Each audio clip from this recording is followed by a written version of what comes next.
Hello again. Now, we spoke earlier about the importance of buying a dog for life and not just for Christmas, but what about where you buy the puppies from as well?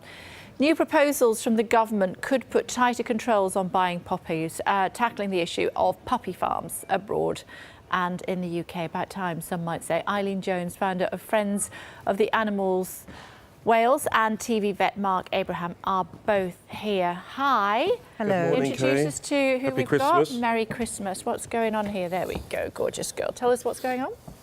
Well, this is Ursula, and Ursula is a Bichon, and she was recently rescued from a legal puppy farm in Wales. And I've already wanted to stress today, Kay, how puppy farming, a lot of people think it's illegal. It can be, but on the whole, it's legal. And even the legal puppy farming forms a framework for illegal activity. So the government have been quite active recently, especially on Friday, announcing certain things. But puppy farming remains legal, and the means by selling puppy farm pups, i.e. third parties, also remains legal. She's blind. She's blind in the left eye. I think her eyesight's failing in the right. You can see quite an obvious cataract. So she will require surgery at some point. She has obviously not been looked after very well at all while she has been within the puppy farm, and this is how the bitches are treated. Well, yeah, they're not just treated badly, and we can see their physical scars, but the emotional scars as well. I mean, these are really cruelly treated dogs, and this is legalised cruelty, and I cannot stress that enough. And then look at Wendy here. This is it 6 months down the line? 6 months. Oh, look at her skin. I don't know if can we see her skin there? And this is why we need... all over on her legs. Oh, my This goodness. is why we need a ban on Gorgeous third parties, because girl. the breeders then keep the dogs behind closed doors, selling via third parties, i.e. remotely from the breeder, and there's no accountability, there's no traceability. The public can't see the bitch interacting with the pups, which is the government's own advice, which is crazy. So what do we need to happen? Right, well, we need an immediate ban on third-party puppy sales, because Wendy here came from a breeder that sold third parties, so sells to dealers. So what does that actually mean? They don't sell to the public. So somebody's looking for a puppy doesn't go there to buy their puppy.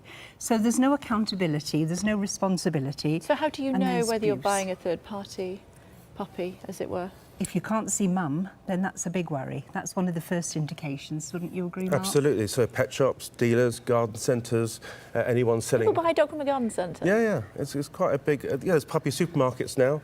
There's one down near me in Sussex. There's one in Manchester. Anyone, you know, we always hear about illegal puppy smuggling. Now, those puppies, when they get here, have to be sold somehow, and they're sold via third parties.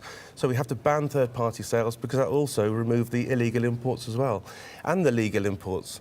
So, you know, puppies should be always be bought with their mum, interacting with their mum in the place they were born. And at the moment, the government is allowing third parties to be licensed and legal and selling remotely away from where they were bred and without their mum. OK. Sometimes the puppy farmers will offer to meet prospective purchasers in car parks, and we've actually sat in motorway services and monitored that, where people are buying puppies off the backs of vans, and they really believe that the farmer's doing them a favour by them not having to try. I mean, these have come from Wales, and West Wales is prolific. It's the puppy farm capital of the UK. Appalling situation. Because there's a lot of remote farms. Years ago, it has stopped now, but farmers are actively encouraged to diversify into farming dogs after the foot and mouth problem, and farmers had difficulty managing to make a profit. They were actually given government grants by the Welsh Government to farm dogs. We know that that's a total disaster. As Mark said, a lot of it is going on legally, but there's also a huge amount going on illegally, and I meet farmers in car parks and lay-bys. Here's Gemma, actually. Sorry, I couldn't resist. I had to come and say hello. She's a huge fan of dogs. It's not going to be too scared. No, she's fine. And the other thing is, so what we've done is, because we need this immediate ban on third-party sales, we've named this law Lucy's Law. Right. And Lucy's an ex-rescue breeding bitch. Sadly, she passed away last year. She's a Cavalier King Charles Spaniel. Huge Facebook page, Lucy the Rescue Cavalier. And we've named it Lucy's Law because Lucy suffered at the hands of legal puppy farmers. She had a 3.5-year period in freedom where she was treated very well and lived a great life. But she suffered from arthritis, from nightmares, from seizures, from all sorts of things. So we're calling it Lucy's Law. We're calling on the government to bring in Lucy's Law. There's an early day motion. For more information, your viewers can go to the Mirror website. They've been our media partner, mirror.co.uk/Lucy's Law for more information. And if you're sitting at home over Christmas with your pets, please tweet a picture with your pet saying that they support #Lucy's Law, and we will retweet them and we'll create awareness. Oh, so tell us a little bit more about that, because I know Nazaneen will want to come on and have a little stroke of these doggies as well. You can come, Naz, that's fine. Come on, Naz. So what do they need to do? So people need to, if you're at home with your pets, which I presume most people watching are, certainly for the next few days, tweet a picture with your pet. Doesn't have to be a dog, can be a cat or a rabbit or a parrot. Here you go, Nazaneen. Who is this again? Remind me. This is Wendy. Wendy. How, does Wendy like being picked up? Or She'll be fine.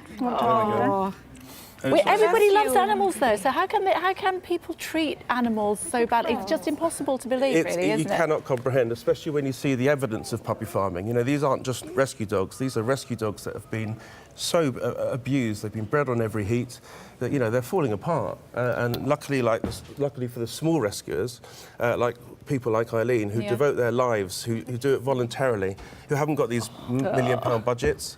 These are the heroes that go in, get these puppy farm breeding bitches out, and they rehabilitate them. It can take months, years. Months. Well, Wendy will probably be 2 years to get her to a condition where she can be rehomed.